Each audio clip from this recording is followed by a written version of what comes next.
কিরে,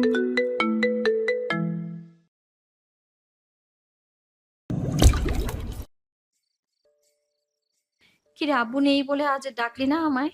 বাণীর ঝিমুনি অব্যাহত থাকে, ফিরে তাকায় না করবীর দিকে। এতে করবীর ভুলভাল অভিমানটি গাঢ় হয়। ধমকে উঠে সে। কথা বলছিস না কেন? নাকি আব্বু বুলি শিখিয়েছে বলে তার অভাবে বুলিও ভুলে গিয়েছিস? বাণী এবার অলস ভঙ্গিতে নড়ে চড়ে, তবুও কথা বলে না। করবী উদাস হয়ে কতক্ষণ তাকিয়ে থাকে, এরপর কি যেন ভেবে খাঁচাটা খুলে দেয়। অভিমানী কণ্ঠে বলে। কথাই যদি না বলিস তবে উড়ে যা। বোবা সঙ্গী হয়ে থাকার কি দরকার? এবং করবীকে অবাক করে দিয়ে বাণী সত্যি খাঁচা ছেড়ে বেরিয়ে গেল এবং 1-2-3 সেকেন্ডের মাথায় ডানা ঝাপটে বারান্দার রেলিং গলিয়ে বের হয়ে গেল বারান্দার বাহিরে বিরাট আকাশটার নিচে। করবী কিংকর্তব্য বিমূঢ় হয়ে কেবল তাকিয়ে রইল, ফাঁকা ঢোক গিলে বলল। শেষমেশ তোরও কি না আমায় ছেড়ে যেতে ইচ্ছে হলো? কথা জানা চঞ্চল বাণী বোবা ভাষাতেই বোধহয় সম্মতি জানালো। তারপর মিনিট খানিক তাকিয়ে থেকেই উড়ে গেল তার পরিচিত ছোট্ট বারান্দাটা ছেড়ে বিশাল অপরিচিত আকাশটাতে। ফিরেও তাকালো না একটিবার, যেন সকল পিছুটান ছিন্ন করে ফেলেছে সে বাবা মারা যাওয়ার সাথে সাথে। করবীর চঞ্চল চোখ দুটো বেয়ে বেয়ে নীরব অশ্রুরা ঝরে পড়ল অনবরত। বাণীর এহেন আচরণ তার ভেতরটা যেন চূর্ণ বিচূর্ণ করে দিল। তবে কি পাখিরাও মায়া কাটাতে শিখে গেছে মানুষের সান্নিধ্য থেকে? যেমন করে আব্বু মায়া কাটিয়েছে কাটিয়েছে আম্মু। বিন্দুর আজ মন বসছে না কাজে। প্রতিদিনের মেশিনের শব্দটি আজ বিরক্তিকর ঠেকছে। আপাটাকে ছেড়ে আসতে মন চায়নি, তবুও বাস্তবতার টানে তাকে আসতেই হয়েছে। ঘরে ছোট্ট একটা বাচ্চা, বৃদ্ধ একজন মানুষও আছেন। রোজগার না করলে মানুষগুলো কি খাবে? রক্তের সম্পর্কে চিন্তা করতে গিয়ে আত্মার সম্পর্কে যে একটু পিছনে ফেলতেই হয়। আমাদের জীবনটাই যে এমন অদ্ভুত নাটকীয়। কাজে দুবার ভুল করে ফেলেছে সে। ম্যানেজার এসে শাসিয়ে গিয়েছেন কড়াভাবে, তবুও তৃতীয়বারের মতো ভুলটা করে বসলো, সেরাই করে ফেললো উল্টো পিঠে। এবার ম্যানেজার রেগে অগ্নিশর্মা। গার্মেন্টসের একটা অদ্ভুত খারাপ নিয়ম আছে, ম্যানেজাররা কর্মীদের খুব বেশি তুচ্ছ-তাচ্ছিল্য করেন এবং মেয়ে কর্মীদের তো গালি দেওয়ার সময় কোনো রাগ ঢাকি রাখেন না। বিন্দুর বেলাতেও তাই হলো। তৃতীয়বার ভুল করতে ম্যানেজার রেগে গেলেন। বিন্দুর বসে থাকা চেয়ারের পায়াতে মৃদু লাথি মারলেন। তোদের কাজে মন না থাকলে আসিস কেন রে এখানে? তিনটা মাল নষ্ট করলি। মন যদি না বসে তাহলে কাজ থেকে গলা ধাক্কা দিয়ে বের করে দিব। বিন্দু কেঁপে উঠল লাথিতে, ভীত কণ্ঠে ক্ষমা চাইল। বুঝি নাই স্যার, এবারের মতন মাফ করবেন। হ, আমি তো দানশালা খুলছি। তোরা ভুল করবি আর আমরা মাপ করব। টাকা কি বলদের দিয়ে আসে? ম্যানেজারের ভাষা খারাপ, রাগলে আরো বিশ্রী রকমের খারাপ হয়ে যায়। বিন্দু অভ্যস্ত, তাই মাথা নত করে বিনীত স্বরে বলল। আর হইব না স্যার, সত্যি কইলাম। তিনটা মালের ক্ষতি হইল, এই ক্ষতির টাকা কে দিবে? তোর বাপ? বিন্দু উত্তর দিল না। আর কথা বললেই কথা বাড়বে, এর চেয়ে সে চুপ থাকলে ম্যানেজার নিজেই চুপ হয়ে যাবে। হলো তাই। কিছুক্ষণ হুমকি ধমকি দিয়ে ম্যানেজার চুপ করলেন। যেতে যেতে চাকরি খর হুমকিও দিয়ে গেলেন। বিন্দুর গালিগালাজ শুনে অভ্যাস আছে, তবু খারাপ তো লাগে। কি ভাগ্য ছিল আর কোথায় না এসে পড়ল। সবই ভাগ্যের খেলা। ফুস করে হতাশার শ্বাস ছুটে এলো অন্তর থেকে। এত ক্লান্ত লাগে এই জীবন, 18 বছরের এই জীবনে। 18 যুগের দুঃখ চেপে বেঁচে থাকাটা সত্যি কষ্টসাধ্য, তবুও বাঁচতে হয়। এত সুন্দর জীবনের মায়া যে কেউই কাটাতে পারে না। দ্বিপ্রহর শুরু হয়েছে উত্তপ্ত রোদ্দুর অম্বরে নিয়ে। ঘরে বসে অবশ্যই সেই রোদ্দুরের প্রখরতা বোঝার উপায় নেই। তার উপর এসি অন। বাহিরে গাঢ় রোদ হলেও ঘরের ভেতরটা শীতল ঠান্ডা। ঘুড়ি বারান্দায় বসে আছে গিটারটা হাতে। আজ খুব গিটার বাজাতে ইচ্ছে করছে। বহুদিন পর কণ্ঠ আজ গাইতে চাচ্ছে। গাইতে চাওয়ার অবশ্য আরও একটা ভিন্ন কারণ আছে। আজ তার মন খারাপ। মন খারাপ হলে তার বরাবরই গাইতে ইচ্ছে হতো। আজও ব্যতিক্রম নয়। বহুদিন পর গিটারে টুং করে সুর তুলল। জুড়িয়ে গেল অন্তরটা। সুর আবারও তুলল, এবার ভাঙা সুর না, গলা উঁচুতে উঠল। বাহির বলে দূরে থাকুক। কি করুণ স্বর, কি আকুতি! মনে হচ্ছে হৃদয় থেকে আহ্বান করছে কাউকে খুব কাছে আসার, তার পাশে বসার, দুঃখ মোছার এই আকুতি। গাইতে গাইতে পুরোটুকু গান মন্ত্রমুগ্ধের মতন শেষ হলো। একবারও ছন্দপতন হয়নি, একবারও থেমে যায়নি কণ্ঠ। সুন্দর হয়েছে তো, ভালো গান জানো তো। স্পষ্ট পুরুষালী কণ্ঠ পেতেই ঘুড়ির চোখ খুলে গেল। ঘাড় ফিরিয়ে তাকালো সেদিকে। তিমির দাঁড়িয়ে আছে কালো টি শার্ট পরনে। গোসল সেরে এসেছে বোধহয়, ফ্রেশ দেখাচ্ছে। ঘুড়ি চমকালো।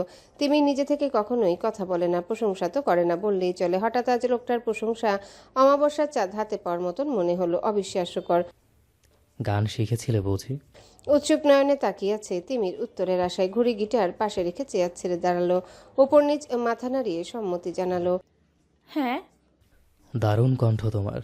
ঘড়ির কাছে পুরো ব্যাপারটাই ভ্রম মনে হলো। তিমিরই বহু আগে একদিন তার গান শুনে বলেছিল বিরক্ত লাগছে। অথচ এই মানুষটাই আজ তার গানের প্রশংসা করছে। কি বিস্ময়কর কাণ্ড। ঘড়ির মন ভালো হয়ে গেল আচমকা। এত সুন্দর প্রশংসার পর বোধহয় কারোরই মন খারাপ থাকতে পারে না। তন্মধ্যেই ঘর থেকে তিমিরের ডাক ভেসে আসতে সে হাসি মুখে বিদায় নিয়ে ঘরের ভিতরে চলে গেল। ঘড়ি দাঁড়িয়ে রইল মন ভালো করা এই সময়টুকুনি। হুট করে চারপাশটা এত সুন্দর লাগছে। তাসনিম বেগম বসে আছে সোফায়, চোখ মুখ বেজায় কঠিন, গুরু গম্ভীর। তার সামনে সোফাতে বসে আছে বিদিশার বাবা মা, তারাও চিন্তিত। তিমির ড্রয়িং রুমে এসে বিদিশার বাবা মাকে দেখে কিছুটা চমকালো বটে, তবে প্রকাশ করলো না। বিদিশা ড্রয়িং রুমের এক কোনায় দাঁড়ানো, শক্তপোক্ত মুখের আদল, আরেক পাশে ছোট টুলটাতে বসা তুষার। তিমির বিনয়ী ভঙ্গিতে সালাম করলো বিদিশার বাবা মাকে। এরপর ভিন্ন একটা সোফাতে গিয়ে বসলো। তিমির বসতে বিদিশার বাবা জামাল ভুঁইয়া প্রথম কথা বললেন। আমাদের মেয়ের জামাই এলো, অথচ আমাদের এতদিনে খবর দেওয়া হলো আপা? প্রশ্নটা তিনি তাসনিম বেগমের উদ্দেশ্যেই করলেন। তাসনিম বেগম একবার চোখ ঘুরিয়ে বড় ছেলের দিকে তাকালেন। তিনি ঝামেলা করতে চাননি, সবটা ধীরে সুস্থে মিটমাট করতেই চেয়েছিলেন। কিন্তু ধীরে ধীরে বিদিশার ব্যবহার এত অসভ্য হচ্ছে যে তিনি আর বিদিশার বাবা মাকে না ডেকে পারলেন না। মাকে চুপ থাকতে দেখে তুষার বলল, কাউকে তো তেমন জানানো হয়নি। আমরা তো জানার অধিকার রাখি নাকি? ভদ্রলোকের প্রশ্নে এবার তিমির অপরাধী স্বরে বলল, আসলেই ভুল হয়েছে আমাদের।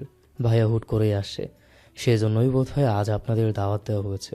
তিমিরের কথাটা তুমুল তাচ্ছিল্যে উড়িয়ে দিল বিদিশা। দাওয়াত? আমার বাবা মায়ের তেমন ভাগ্য আছে কি নাকি? বিদিশার রূঢ়ভাষী উত্তরে তিমির ভ্রু কুচকালো। অবাক হলো তার বাবা মাও। তিমির হুট করে বুঝতে পারলো ঘরে কোনো গন্ডগোল হয়েছে, যা সম্পর্কে সে অবগত নয়। না হয় ভাবির কথা বলার ধরন এমন হতো না, এত বছরে তো হয়নি।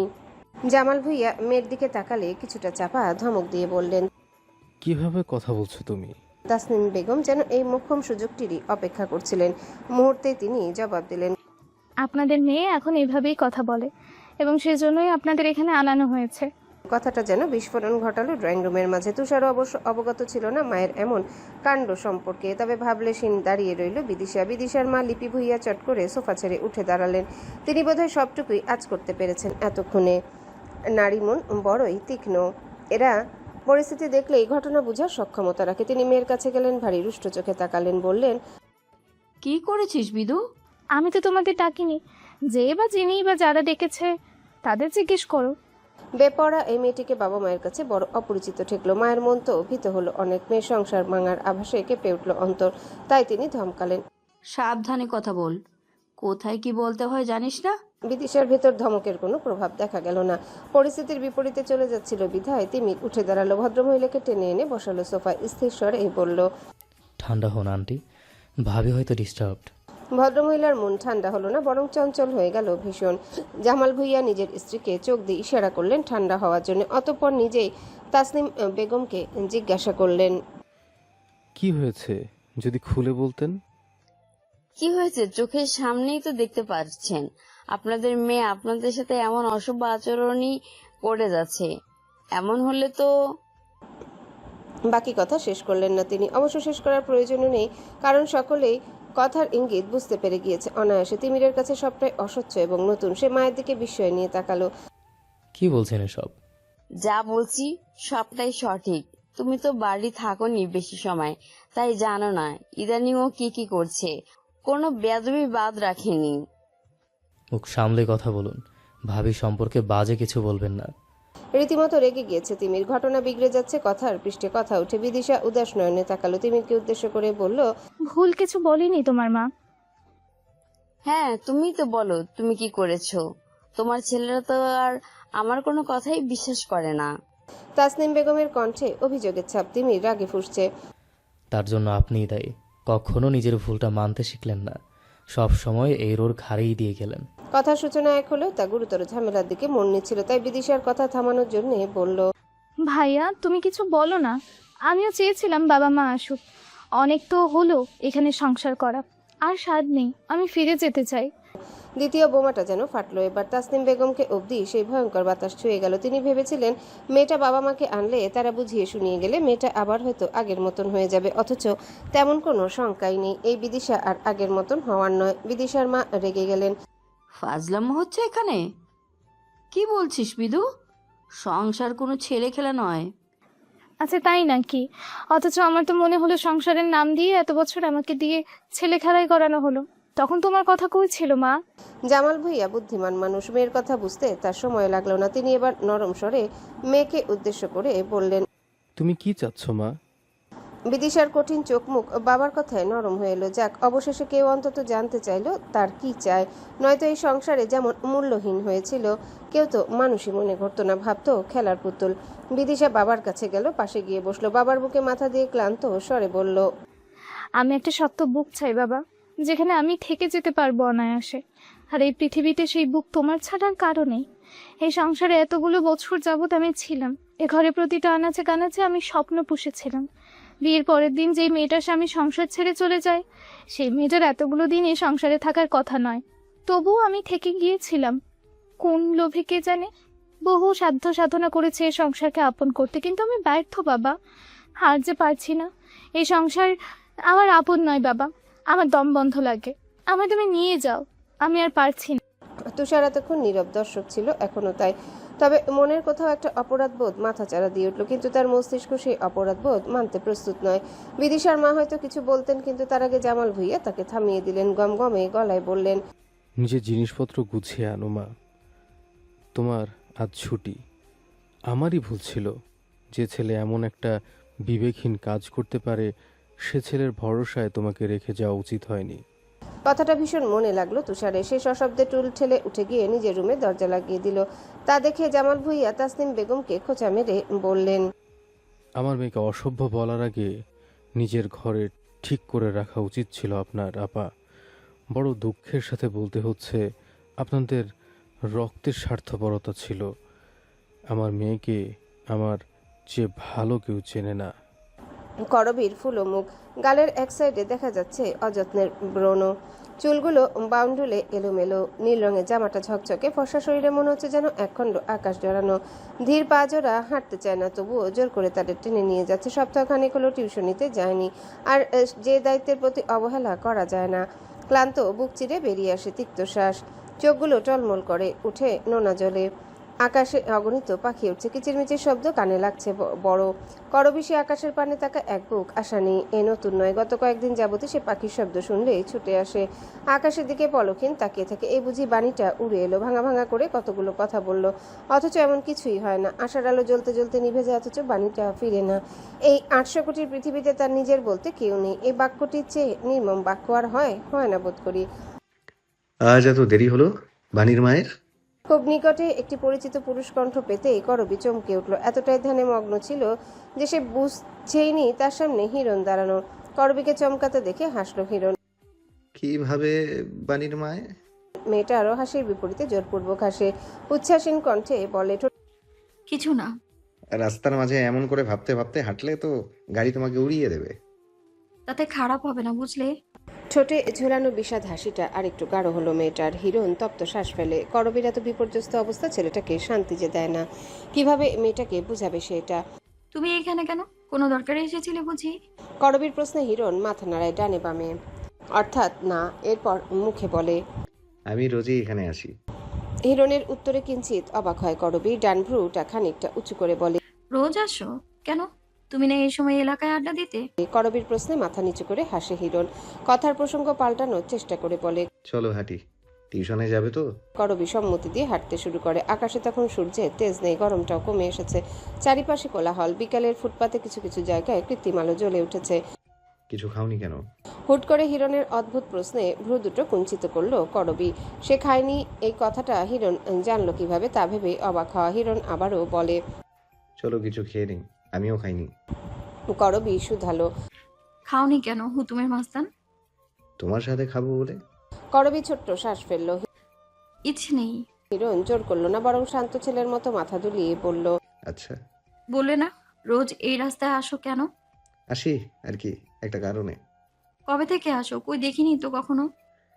যেদিন থেকে আমার এলাকার চাঁদটা এই এলাকায় জ্যোৎস্না দেওয়া আরম্ভ করলো, ঠিক সেদিন থেকে। করবি ঠিক ধরতে পারলো না কথাটা, অবুঝ চোখে তাকিয়ে বলল, কি? হিরণ নিশ্চুপ রয়। হিরণের এই নৈশব্দতার ভেতরেই যেন করবীর সকল উত্তররা জলজল করে ওঠে। করবীর মস্তিষ্ক কথাটা ধরতে পেরেই থেমে যায়। ছেলেটা এত পাগলামো করে কেন? এই যে এত অবুঝের মতো করো, ক্লান্ত লাগে না?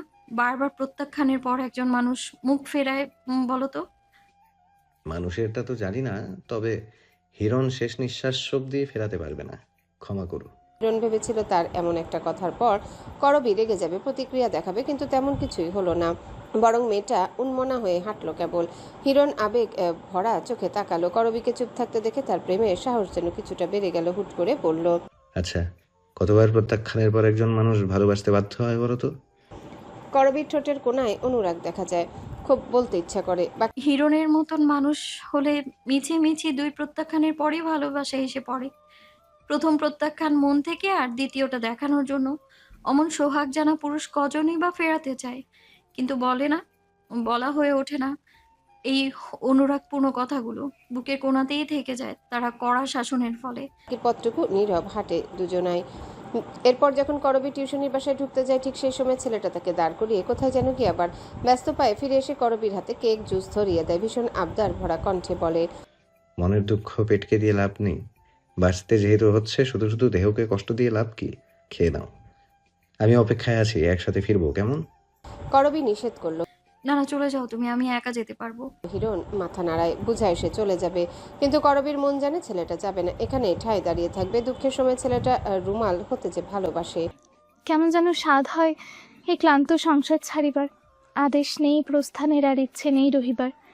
বিদিশার ডায়েরি জুড়ে এই দুটি লাইন লেখা। একবার দুবার না, গুনলে হয়তো সহস্রবার পাওয়া যাবে, কিন্তু জামাল ভুঁইয়া গুনলেন না।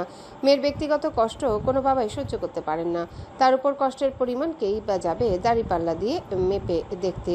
বিদিশা ফ্লোরে বসে আছে, খাটে হেলান দিয়ে বেখেয়ালি বাতাসে উঠছে ডায়েরির পাতাগুলো, শব্দ হচ্ছে পাতায় পাতায় সংহারে। জামাল ভুঁইয়া দরজায় দাঁড়িয়ে দেখলেন মেয়ের মন মরা এই দৃশ্য। বুক চিরে বেরিয়ে এলো দীর্ঘশ্বাস, কিন্তু তিনি মেয়ের দুঃখকে বাড়াতে চাইলেন না, তাই আবারও পর্দা ঠেলে ঘরের বাহিরে গেলেন। গলা উঁচিয়ে ডেকে বললেন, কি করো আম্মু?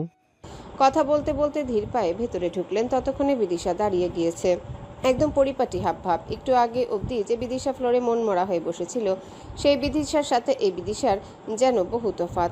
মনে মনে হাসলেন বাবা। মেয়ের চতুরতায় বড় খুশিও হলেন। দুঃখ লুকানোর ক্ষমতা সবার নেই, ওনার মেয়ের আছে, সেটা অবশ্যই গর্বের ব্যাপার।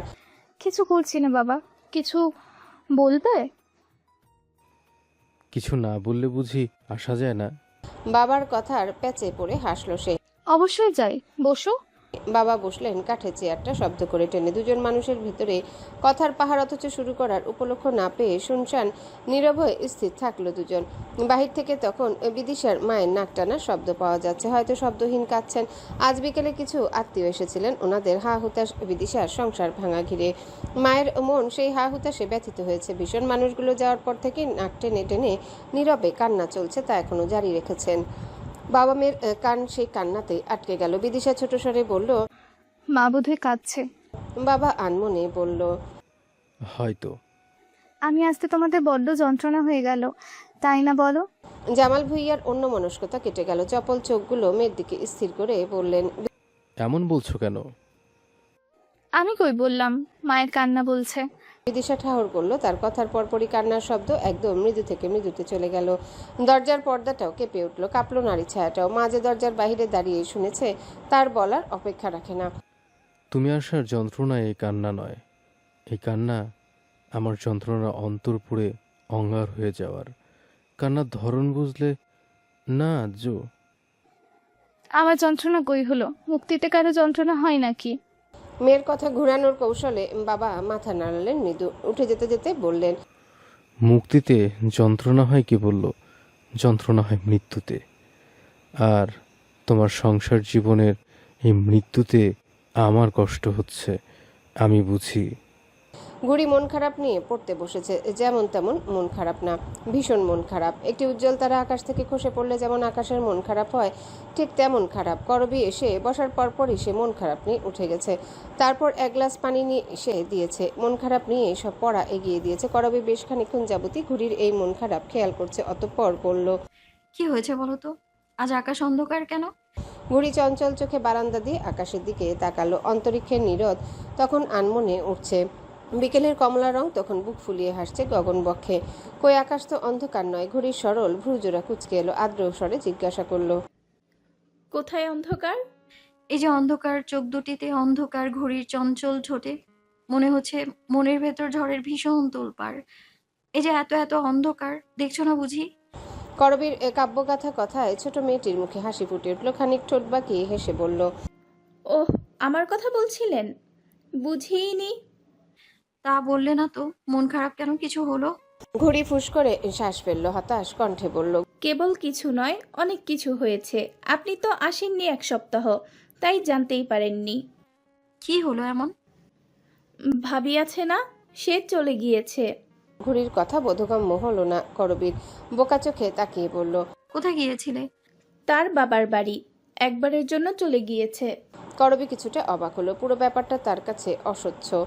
ভাবি চলে গিয়েছে কেন, কি এমন হলো?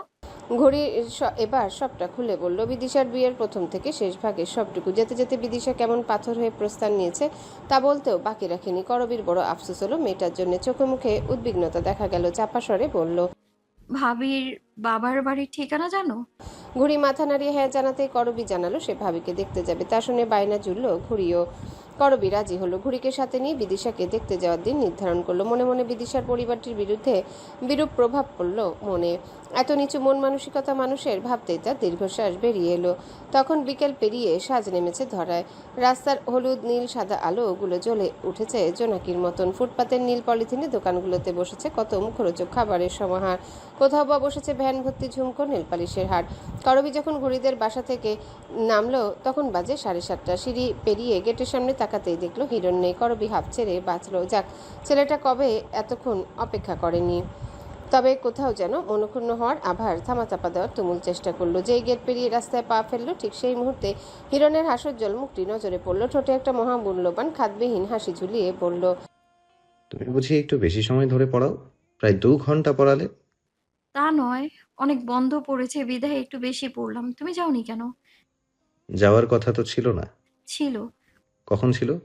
আমি তো বলেছিলাম চলে যেতে। তুমি কি আমায় আসতে বলেছিলে? না। তবে যাওয়ার কথাও বা বলবে কেন? যে নিজ ইচ্ছেতে আসে সে যেতে হলে নিজ ইচ্ছেতেই যাবে। তাকে শুধু শুধু যেতে বলে দুঃখ দিও না।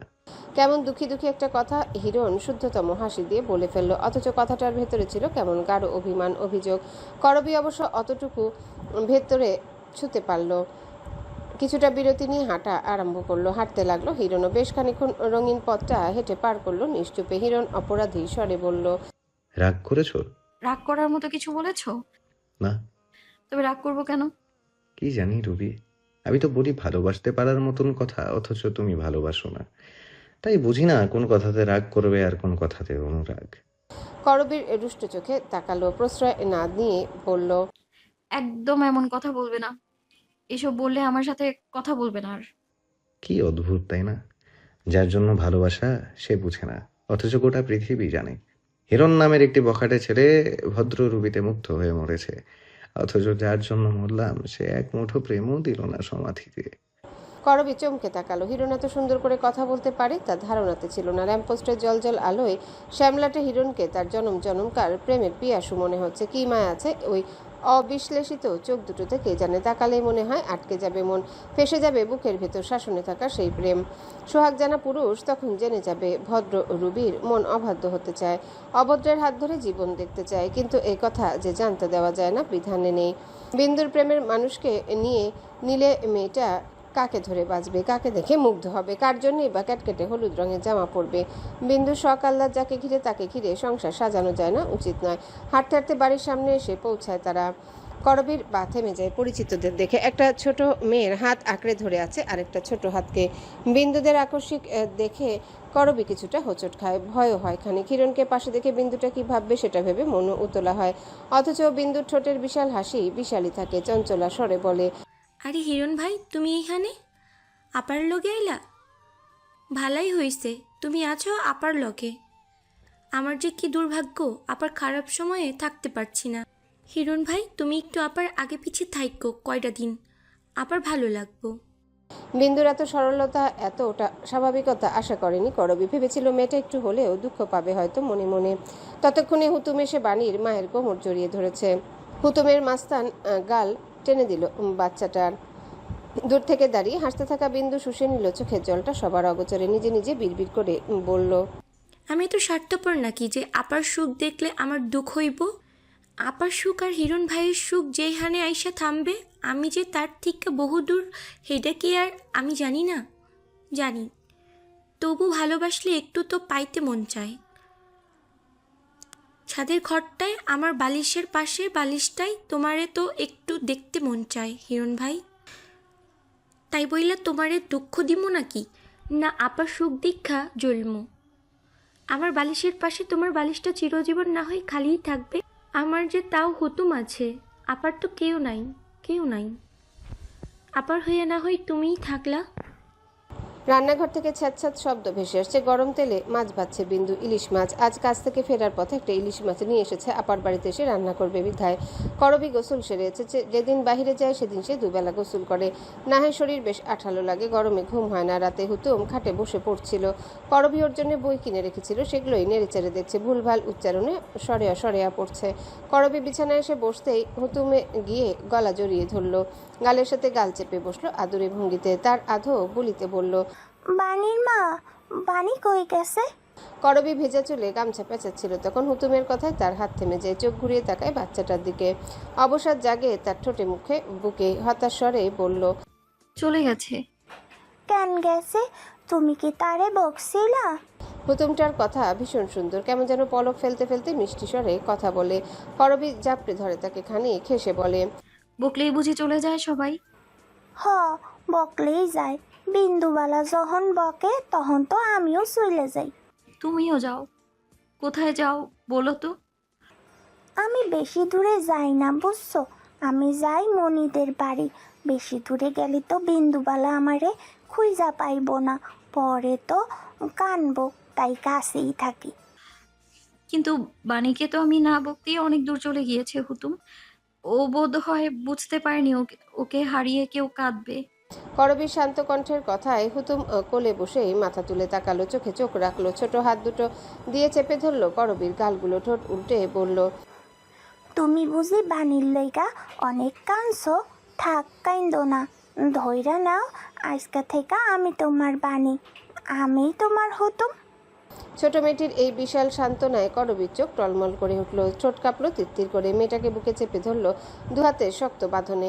এমন করে কে তারে আর ভরসা দিবে? পৃথিবীতে এমন করে নিষ্প্রাণ আত্মা নিয়ে কে তার পাশে থাকবে? সবাই যে আসে ক্ষণিকের জন্য। বিন্দুর রান্না প্রায় শেষের দিকে, ভাত মাছের ঝোল আলু ভাজি নামানো শেষ। এবার চুলায় বসেছে পাতলা ডালের আয়োজন। করবী হুতুমকে ভাত খাওয়াচ্ছে ড্রয়িং রুমে বসে। বিন্দু সেখানে এসে শশা পেঁয়াজ কাটতে বসেছে সালাদ তৈরির জন্য। এক কথায় দু কথায় বিন্দু বলল, হিরণ ভাই কিন্তু তোমারে সত্যি ভালোবাসে আপা, তুমি সেইটা মানো আর না মানো, আমি কিন্তু মানি। করবী ভাত চটকে হুতুমের মুখে তুলে দিচ্ছিল কেবল, তন্মধ্যে এমন কথায় তার হাত থামলো। চোখ উল্টে বিন্দুর দিকে তাকালো। মেয়েটার চোখ শশা কাটায়, ঠোঁটে প্লাস্টিকের হাসি ঝুলানো। করবী তপ্ত শ্বাস ফেলে এক লোকমা ভাত হুতুমের মুখে তুলে দিতে দিতে বলল, হুট করে এমন বলছে সে? হুট করে কই কইলাম, আমি তো রোজই কই, মেলা বছর ধইরেই কই, তুমি তো মানতে নারাজ। এত মেনে কি হবে? তুমিও তো তারে একটু ভালোবাসতে পারো আপা। যে মানুষটা এত ভালোবাসে তোমারে, তারে কি তুমি এক ফোঁটা ভালোবাসা দিতে পারো না? আমি না বাসলেও চলবে, আমার হয়ে তো তুই বাসছিস। বিন্দু এবার সোজা হয়ে টান টান করে বসলো। করবীর দিকে তাকিয়ে মুচকি হেসে বলল, আমারটা তো আমি আমার হইয়া বাসছি, তোমার হইয়া বাঁচতে পারলে না হয় বাঁচতাম। তবে আপা, তোমার হইয়া আমি 2 নলা ভাত বেশি খাইলেও তোমার যেমন পেট ভরবো না, তেমন তোমার হইয়া কাউরে ভালোবাসলেও তার মন ভরবো না। না ভরুক মন, সবার মন ভরানোর দায়িত্ব তো আমাদের না। সবার মন ভরাইতে হইব হেইডা কহন কইলাম, কিন্তু যে আমাগো সব কিছুর খেয়াল রাখে তার মন তো ভরাইতে পারি, তাই না? করবী প্রসঙ্গ পাল্টাতে চায়। হয়েছে, বাদ দে তো ওদের কথা। আচ্ছা আপা, তোমার লগে হিরণ ভাইয়ের প্রথম দেখা কই হইছিল? করবী তখন মাছের কাটা বাচ্ছিল, সেদিকে দৃষ্টি স্থির রেখে পড়ল, কোথায় আর হবে, নফর চাচার একটা চায়ের দোকান ছিল গলির মোড়ে, সেই দিকে বসে চা খাচ্ছিল আর আড্ডা দিচ্ছিল, সেখানেই প্রথম দেখা হয়। সে তো বহু বছর আগের কথা। কি রঙের জামা পরছিল হিরণ ভাই? ছাই রঙের একটা টি শার্ট ছিল গায়ে, সিগারেট ফুঁকছিল, চা খাচ্ছিল। হিরণ ভাই বোধহয় সেই দোকানেই বেশি আড্ডা দেয়, তাই না? আরে না, ও তো বেশি আড্ডা দেয় কিন্ডারগার্টেন স্কুলটার সামনে, ওখানেই মূলত ওদের আড্ডার বাহার। হিরণ ভাই তো তোমার মতন অত পড়ালেখা করে নাই। সর, কে বলেছে তোকে এটা? হিরণ এমবিএ করেছে ফিনান্স নিয়ে, ওর পছন্দের সাবজেক্ট। পরে গিয়ে কয়েক মাস ফটোগ্রাফিও করেছিল। ওর তো ফটোগ্রাফি নেশা ছিল, অনেক পছন্দের। হিরণ ভাইয়ের ছবি তোলা প্রিয় আসিল। কি কও, হ্যার প্রিয় জায়গা কোনডা গো আপা? করবী মুচকি হাসলো, আনমনে বলল, সাজেক। প্রিয় রং? জাম কালার। প্রিয় ফুল? রজনীগন্ধা। প্রিয় মানুষ? আমি। আচমকা উত্তরটা দিয়ে থমকে গেল করবী। ড্যাব ড্যাব করে তাকালো বিন্দুর দিকে। বিন্দু তখন উচ্চস্বরে প্রাণ খুলে হাসতে ব্যস্ত। হাসতে হাসতে গড়াগড়ি খাচ্ছে প্রায়। অবুঝ হুতুম হাসির গভীরতা অবশ্য বুঝলো না, কিন্তু বিন্দুকে এমন লাগাম ছাড়া হাসতে দেখে নিজেও হাসা আরম্ভ করলো। করবী বুঝলো বিন্দু তাকে কথার জালে ফাঁসিয়েছে ইচ্ছাকৃত।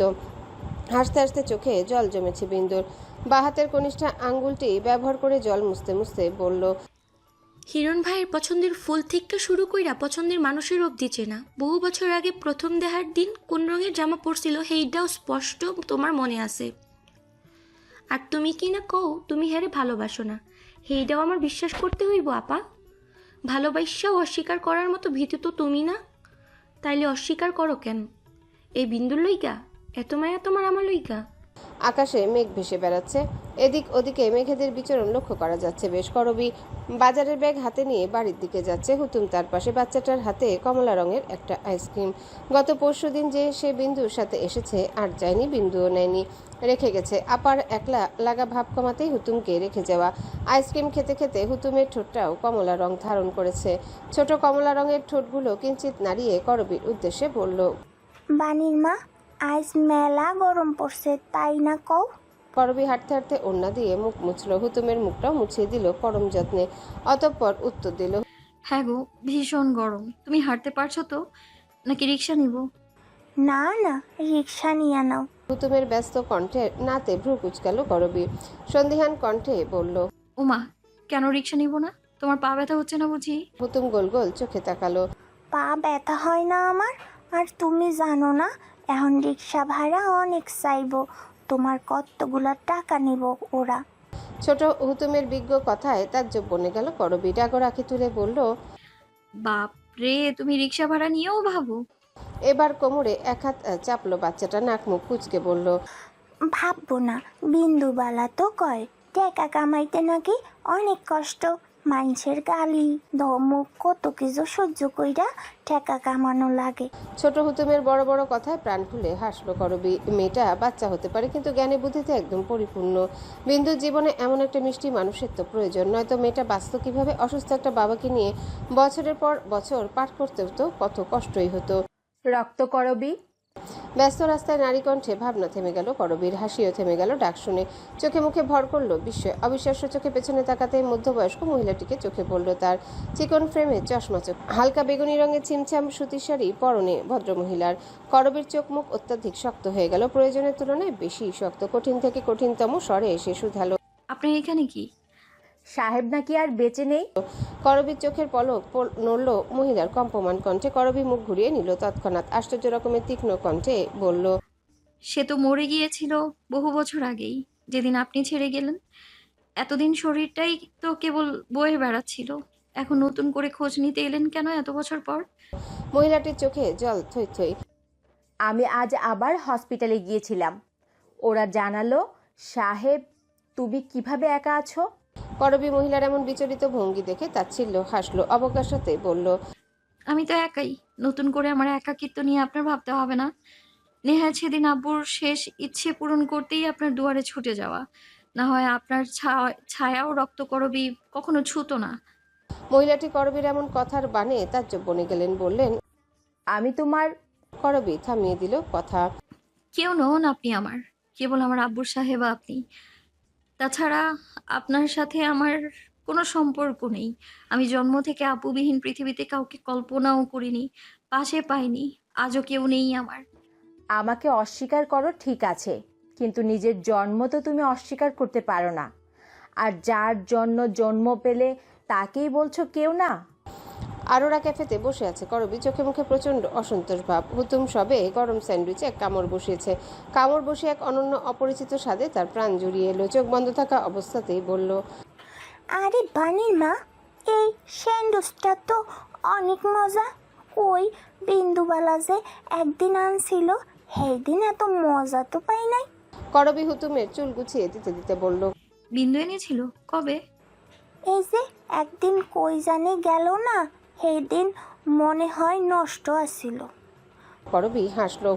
আচ্ছা এখন এটা খাও, মজা লাগলে আরেকটা আনবো। হুতুম যেন বেজায় খুশি হলো এমন প্রস্তাবে।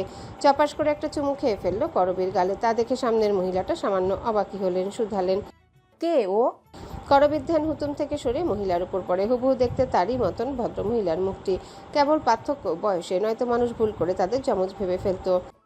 বললে না তো কে ও? সেটা আপনার জানার প্রয়োজন নেই। করবীর শক্ত উত্তরে ব্যথিত হলেন বোধহয় ভদ্র মহিলা। বিষণ্ণ স্বরে বললেন, এমন করে কথা বলো না। করবীর ঠোঁটে ক্রূর হাসি। আপনি তো এটারই যোগ্য। করবীর ঠোঁটে ক্রূর হাসি। ভদ্রমহিলা পরপর আরো কয়েকবার শ্বাস ফেলে, তার চোখে জল জমে। হেরে যাওয়া যোদ্ধার মতন পরাজয় স্বীকার করে, যেন নতমস্তকে বলে, তুমি তো এই শহরে একা, আমার সাথে চলে আসো। আপনি কি এটা বলতে ক্যাফেতে ঢুকতে বলেছিলেন? এটাই আপনার প্রয়োজনীয় কথা? হ্যাঁ, তোমার কাছে কি প্রয়োজনীয় লাগছে না? একদম না। যে সদ্য বুলি শেখা শিশুকে একলা থাকার ব্যবস্থা করে দিয়ে চলে গিয়েছিল, তার মুখে অন্তত এসব কথা হাস্যকরই লাগে। আমি তোমার মা করবী। সেটাই আমার জন্য বড় আফসোসের।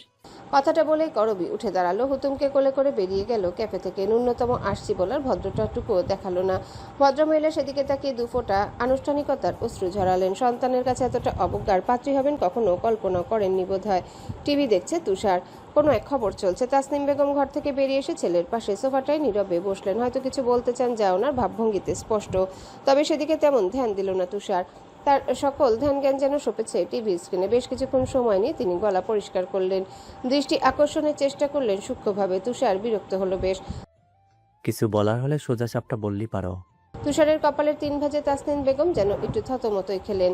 কথা বলার সাহস হারালেন, তবুও যথেষ্ট চেষ্টা করলেন কথা গুছিয়ে বলার, এবং অবশেষে সাহসটুকু সঞ্চয় করে বললেন, বউরে নিয়ে তো কিছু বললে না, কি করবে?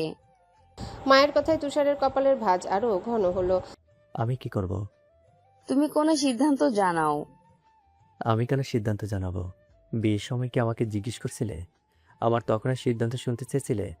ছেলের রাগ ঢাক না রেখে ছোড়া তীক্ষ্ণ বলিতে তাসনিম বেগম মাথা নত করল। ছেলের মন রাখতেই বললেন, আমি কি জানতাম এমন করবে?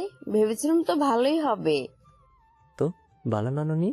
প্রশ্নটা করেই বাঁকা হাসলো তুষার। ঠিক এই মুহূর্তে কি বললে ছেলের মন রাখা হবে বুঝলেন না ভদ্রমহিলা, তাই চুপ রইলেন।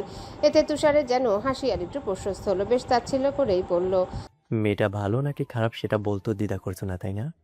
এমন নীরব আছো যেন মনে হচ্ছে তুমি পছন্দ করে এনেছিলে যাকে, সে অযোগ্য, ভীষণ খারাপ একটা মানুষ। কিন্তু আসলে কি সত্যি এটা? মোটেও না। বিদিশা খারাপ নয়। আমি তার সাথে হয়তো সংসার করিনি, দুদণ্ড ভালো মতন কথাও বলিনি, তবু গ্যারান্টি দিয়ে বলতে পারি উনি তোমার ভাবনার চেয়েও বেশি ভালো। একটা মানুষ যতটুকু ভালো হলে তার চলে যায়, পাড়া প্রতিবেশী হা উদ্দাস করে, ঘরে কাজের খালা অবধি মেয়েটার সুন্দর জীবন কামনা করে। বিদিশা ততটুকু ভালো।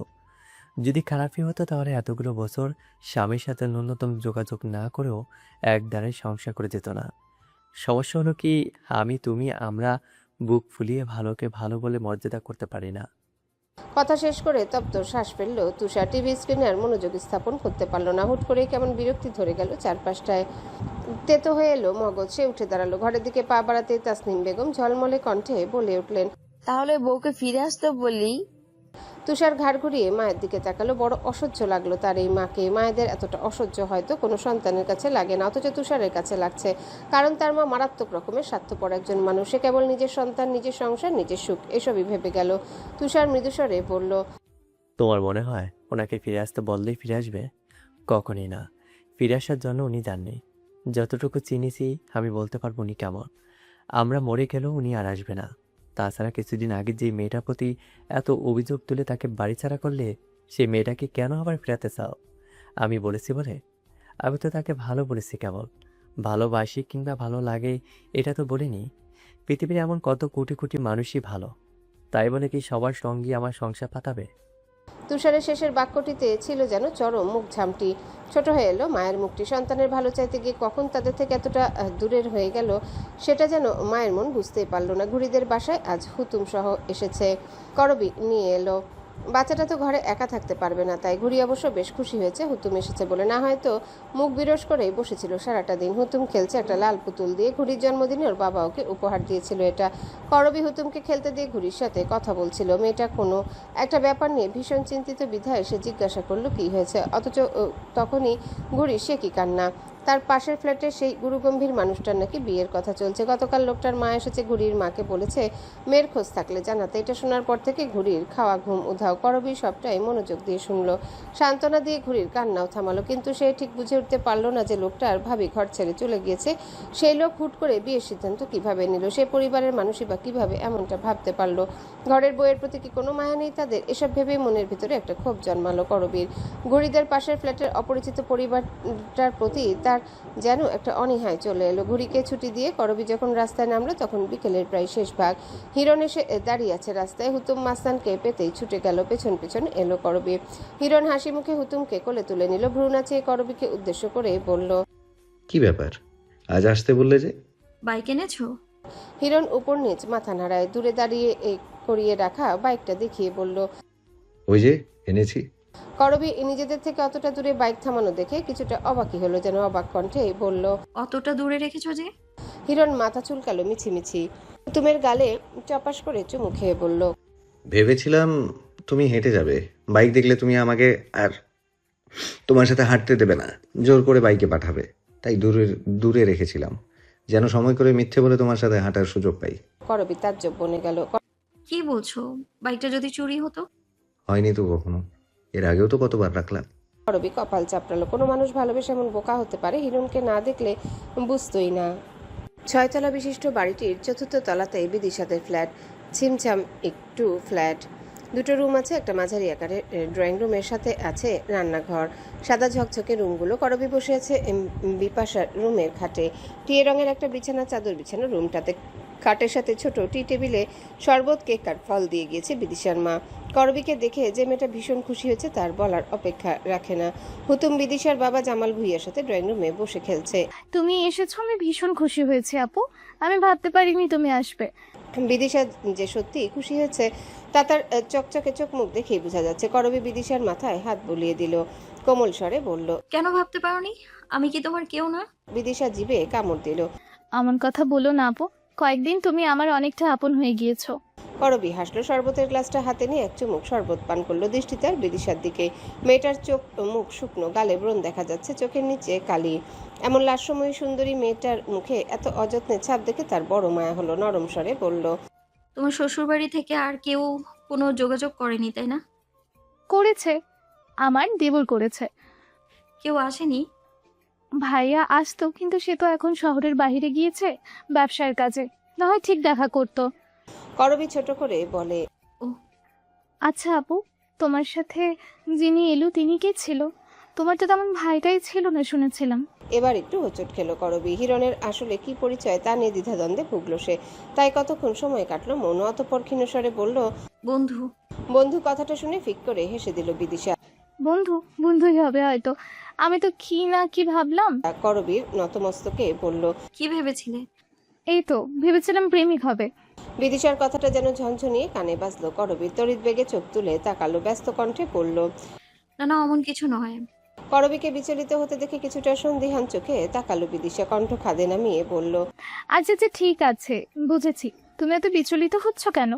বিদিশার প্রশ্নের জবাব নেই করবীর কাছে। কেন বিচলিত হচ্ছে বলতেও পারলো না, কেবল হতাশার শ্বাস বেরিয়ে এলো বুক চিরে।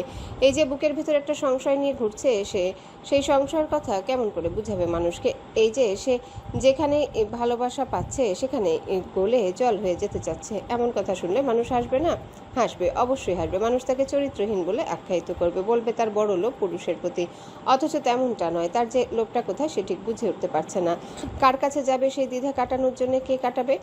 কিছু হয়েছে আপু? কোনো সমস্যা? বিদিশা নরম স্বরে জিজ্ঞাসা করলো।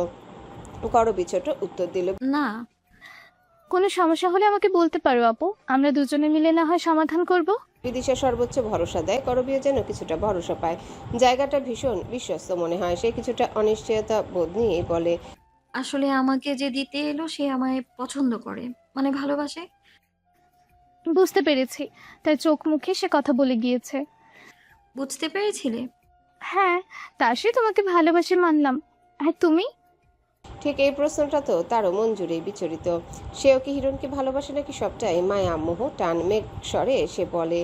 আমি ঠিক বুঝে উঠতে পারি না আমি কাকে আসলে ভালোবাসি। করবীর এমন একটা উত্তর বোধহয় বিদিশা আশা করেনি, তাই কিছুটা অবাক হয়েই বলল। কাকে মানে? আরো কাউকে কি মিন করছো? করবীর উত্তরে মাথা উপর নিচ করে। তারপর তিমিরের সাথে প্রথম দিন দেখা হওয়া থেকে বাবার মৃত্যু পর্যন্ত সব ঘটনায় টুকরো টুকরো করে বলে সে বিদিশাকে। হিরণের কথাও সব বলে, বলতে বাদ রাখে না বিন্দুর স্বচ্ছ প্রেমের কথাটিও। সবটুকুই মনোযোগ দিয়ে শুনে বিদিশা। করবীর বাবার মৃত্যুর কথা শুনে তার মন খারাপও হয়। সকলের গল্প বলেই বিরতি নেয় মেয়ে, মুখে চোখে তার অসহায়ত্ব। ভালোবাসাবাসী নিয়ে তার বুকের ভেতর যে দ্বিধা, তাই সেই ক্লান্ত মুখটার দিকে তাকিয়ে বোঝা যায়। এবার বলো তুমি, আসলে আমি কাকে ভালোবাসি, কি বা আমি চাচ্ছি? দুজন মানুষকে এমনভাবে আশা দেখানো ভীষণ বাজে ব্যাপার, খারাপ কাজ, ধোঁকা দেওয়ার সমান। কিন্তু আমি নিজেই যে নিজের মন বুঝছি না, কাকে সত্যিই আমি ভালোবাসি, কেই বা আমার মায়া। আমি যদি বলি তুমি কাউকে সত্যিকার অর্থে ভালোবাসো না, সেটা কি তুমি মানবে? বিদিশার টানা টানা চোখগুলো করবীর পুরো মুখমণ্ডল জুড়ে ঘুরে বেড়াচ্ছে। করবী ক্লান্ত স্বরে বলল। এমনটা বলার কারণ?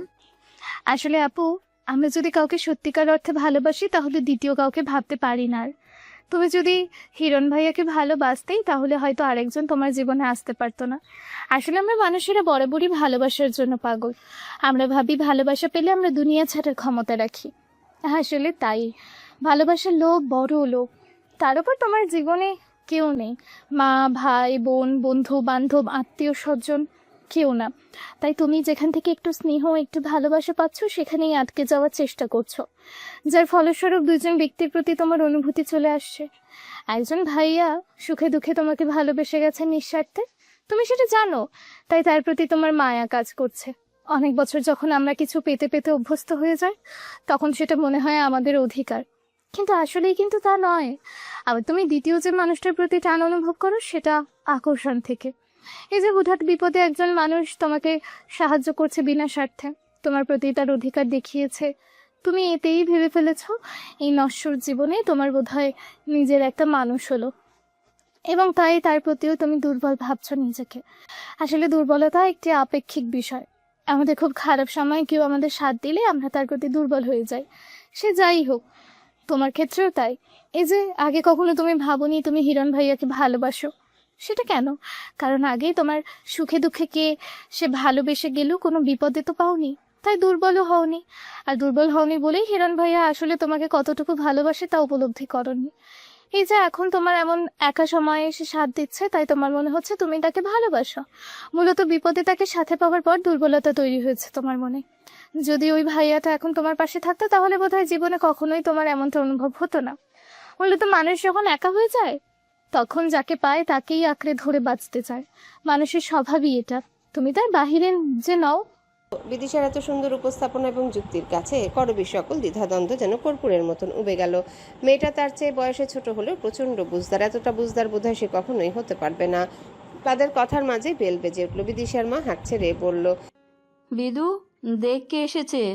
বিদিশা করবীকে বসতে বলে চঞ্চল পায়ে ছুটে গেল। পরপরই ড্রয়িং রুম থেকে ভেসে এলো পরিচিত কণ্ঠ।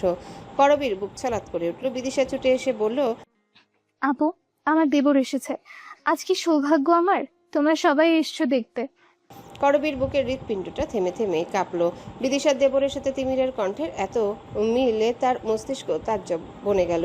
আকাশে বড় রূপোর থালার মতন চাঁদ উঠেছে। জ্যোৎস্না হামাগুড়ি দিচ্ছে কংক্রিটের রাস্তায়। মনে হচ্ছে প্রেম বুকে পুষে রাখা শক্ত প্রেমিক দাঁড়িয়ে আছে বৈরাগীভাবে। বিন্দু ও পথের দুপাশের ফুটপাতটায় বসে আছে। বাড়ি ফেরার তেমন তাড়া নেই শরীরের ভিতর। আজকাল বড় ক্লান্ত লাগে নিজেকে।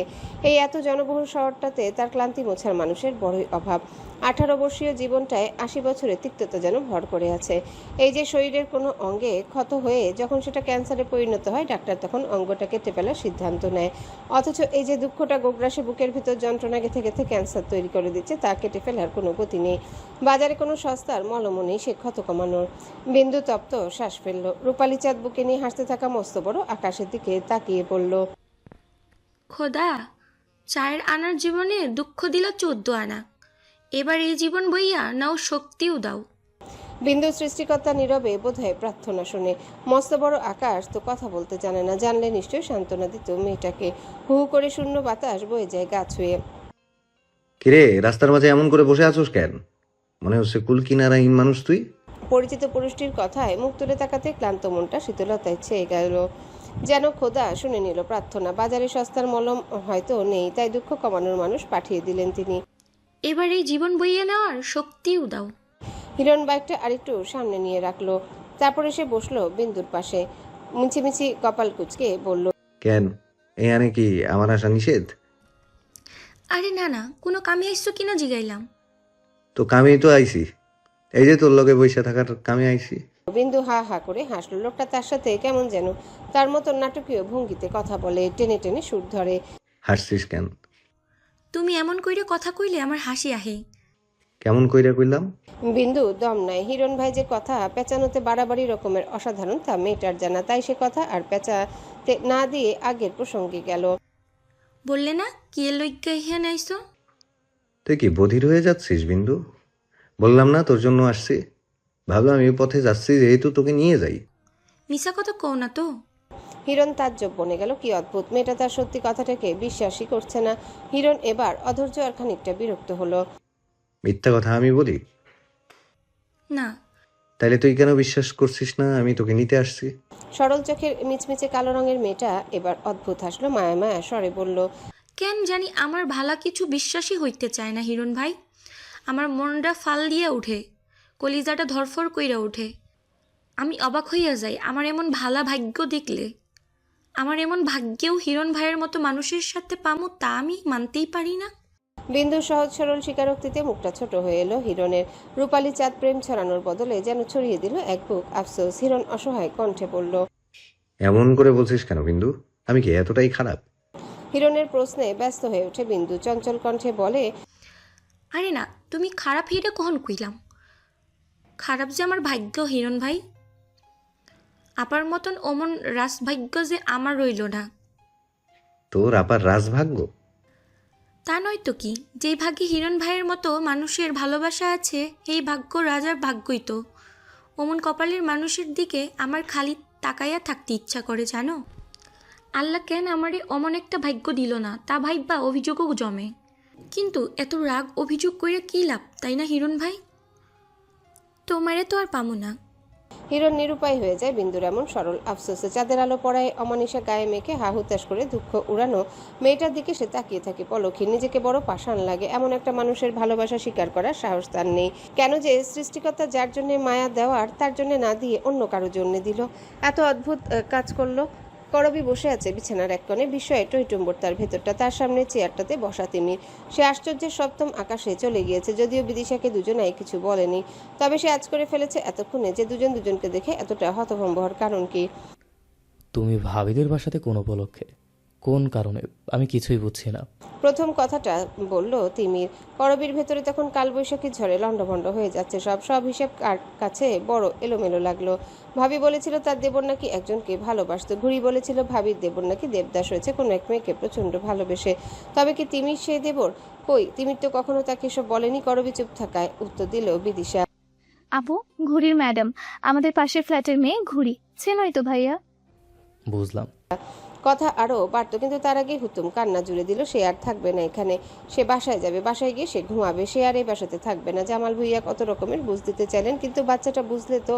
টান টান উত্তেজনা টকবগে রেখে করবিকে বের হয়ে যেতে হলো। যদিও তিমির আসতে চেয়েছিল সাথে, কিন্তু করবি শক্তপোক্ত নিষেধ আর যায়নি।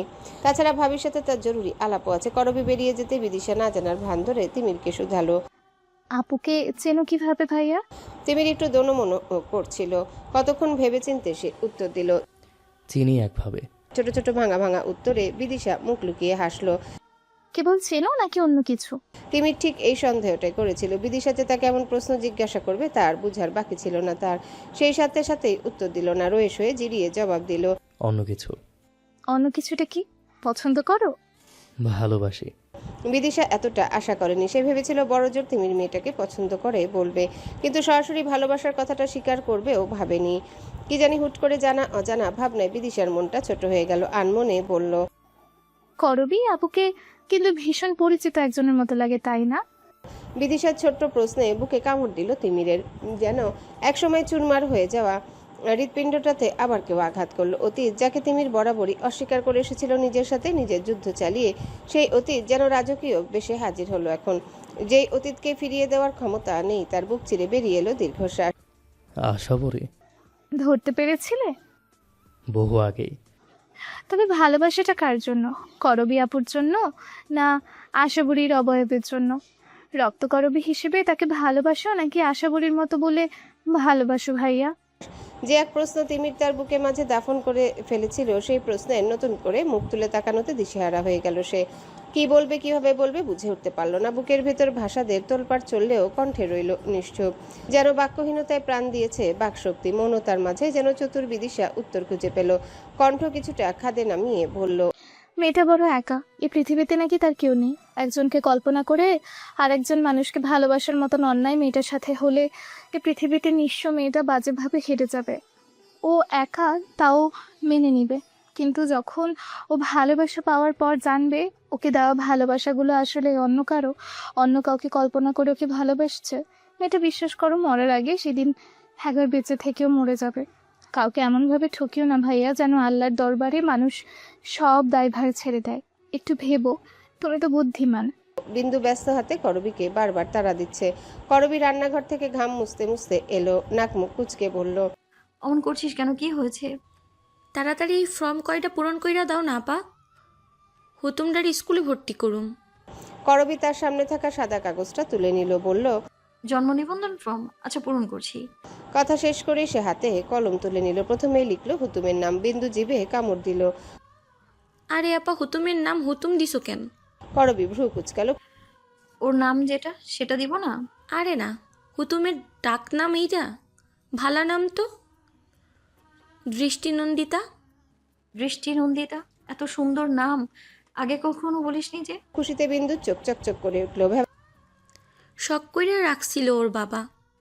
আচ্ছা, হুতুমের মায়ের নাম কি দিব? চাকা খেলো যেন বিন্দু। থতমত খেয়ে বলল, কেন, আমার আম্মার নাম দিবা? আমি না। তোর আম্মার নাম কেন দিব? জন্ম নিবন্ধনে তো হুতুমের মায়ের নাম চেয়েছে। মেয়েটাকে কি খাতা কলমেও উন্নির বলে স্বীকৃতি দিবি? হুতুমের মা যে বিন্দুবালা তা দুনিয়া জানবে না?